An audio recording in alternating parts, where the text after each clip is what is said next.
Hi, my name is Barbara Morgan, and I am here to talk to you today about fireweed.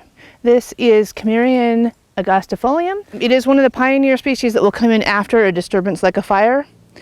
And in the interior where they have really vast places that burn, we don't so much here in Southeast, but in the interior they do, and fireweed comes in afterwards, so it's called fireweed because of that.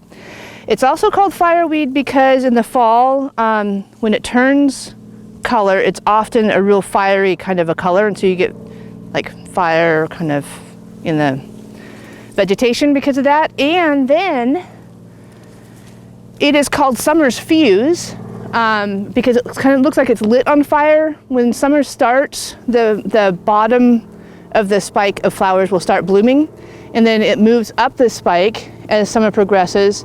And then by about midsummer or so, the seed pods on the bottom are releasing white puffy seeds, which look kind of like smoke. The flowers that are blooming look like fire. And then when it reaches the top, when the fuse has burned clear to the top, summer is over. There's a few different ways that you can pick these.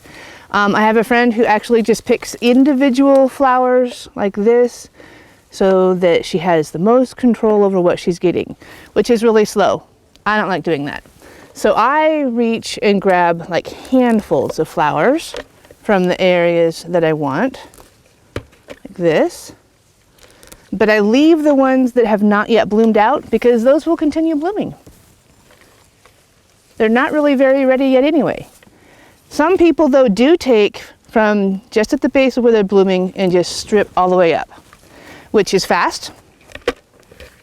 But you're getting buds that aren't actually bloomed yet, so I prefer doing this. It's a little bit slower, but not much. And you can still harvest pretty quickly.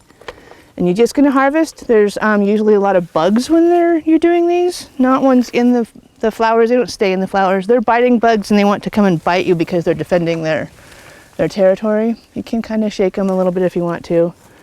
And just, sometimes you can get almost all of them in one go. That's kind of fun. And you just pick them right here, like that. Don't damage the plant if you can help it. And then when you get back, you're gonna have a whole bunch of flowers that you can make into jelly or infuse into vinegar for a vinaigrette, or you can dry them and make them into tea as well. You can put them into a tea blend and it gives a nice little pop of color when you have dried them. So I've just gotten a few right here. To make a batch of jelly, you probably need to have this container like full, pretty packed full, in order to get a good batch of jelly out of it. So fireweed flowers, and we're gonna make fireweed jelly out of these.